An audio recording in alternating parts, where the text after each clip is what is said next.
Good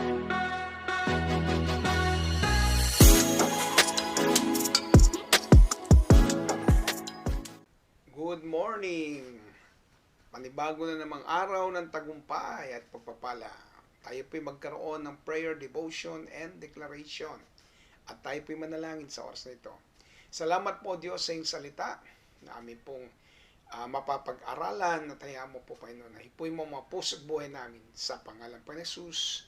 Amen. Hallelujah. Usapan. Ito po yung sitwasyon ni David na sa sikta ng mga Pilistino at lalabanan yung mga Israelita. Pero pagdating po nung kaorasan, pinabalik siya, no? Ni Alkish ba yun, no? Pinabalik siya. At sa kanyang pagbabalik, dahil ayaw nung kasamaan nung hari, na kanyang sinasamaang hari, na isama si David kasi baka daw biglang magbagong isip dahil Israel ang kalaban. Ngayon ay David, pagbalik nila David, nagulat sila. Po na kanilang inuwian ay nalusob ng mga Amalekita at nakuha po yung mga gamit nila at ari-arian. Ang pinakamasaklap ay ang kanilang mga mahal sa buhay ay nadakip. No? At pagdating doon, siyempre, nandismaya na nga, hindi na nakasama sa labanan. Tapos ganun pa ang nangyari. At sa sobrang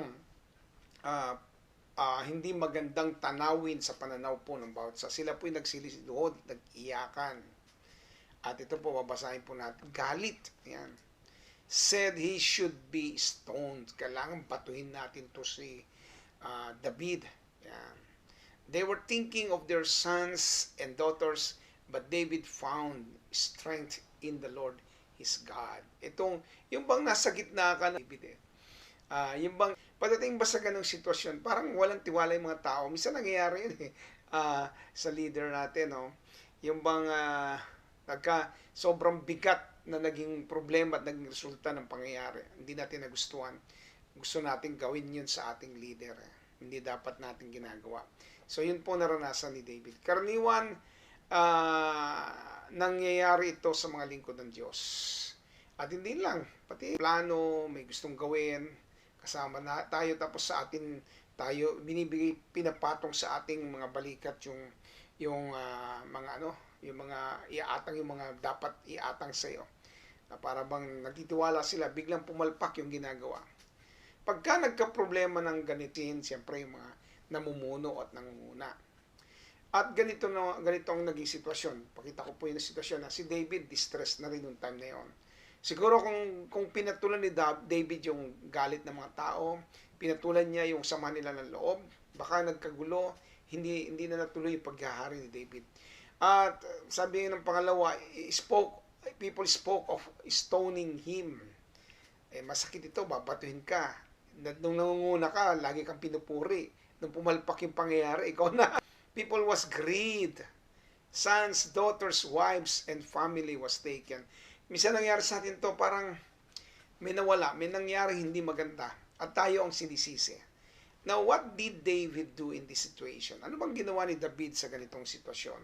So, tingnan natin ang kanyang ginawa. Simple natin gawin lahat. Strengthen himself in the Lord. Siya po ay nagpalakas sa presensya ng Diyos. Lumuhod siya at nanalangin.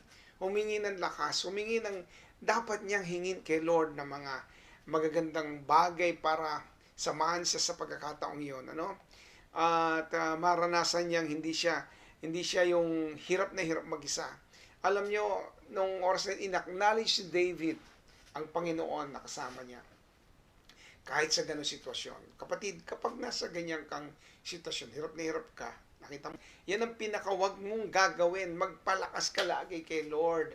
Kung meron ka man dinadaan ng problema, palakas ka kay Lord. Kung maaari nga, pag Sunday talagang nauuna ka pa sa church para akala nila wala kang dinadalang problema, pero meron. Pero yun ay ginagawa mo para lalo kang tumatag.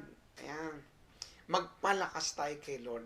Ang ganda bang ginawa ni David pagpapalakas? Kinuha niya yung Urim, tapos itinaas niya yung ephod at pagkatapos nanalangin siya, ganon, pinakuha niya, tapos ganon ang ginawa niya, at umiyak siya kay Lord, bago pa yun pala, umiyak siya kay Lord, yun ang ginawa niya, hindi siya naghanap ng taong kakusapin, magpapalakas siya sa lakas ng ibang tao. Hindi. Umiyak siya ng umiyak kay Lord. Doon siya kumuha ng lakas sa Panginoon. Naranasan niyo na ba yun? Ako naranasan ko na yung iyak ko talaga. Ah! Ang hirap. Pero dapat ganun Nagpapalakas tayo sa ating Panginoon. Iwanan ko po itong mga bagay nito. Paborito ng Diyos na samahan ka sa anumang pinagdaraanan mo. Sa totoo lang. Totoo po yan. Sa totoo lang, kasama mo ang Diyos Imposibleng nung sila ang lahat ay nag-iisip na batuin si David, ay wala doon ang Diyos. Ando ang Diyos. Kasama nila ang Panginoon. No? At ito ang sasabihin ko, maniwala ka, hindi ka niya iniiwanan. Si David, alam niya hindi siya iniiwanan ng Lord. So, hindi niya tinignan yung mga taong nambabato, inignore niya yung mga taong nagagalit, inignore niya yung mga taong galit na galit yung mga mukha at gusto siyang patayin, suntukin at kung ano pa man. Siya ay tumingin sa Panginoon, idinako ang kanyang paningin, umiyak sa Lord, naniniwala siya, kasama niya ang Panginoon, naniniwala siyang gagma kanila sa kanilang mga buhay. I declare, Lord, your favor, your joy, your strength. I declare your provision and blessing upon each one of us. Thank you, Father God, for this day. We give you praise, honor, and glory in Jesus' name. Amen and amen.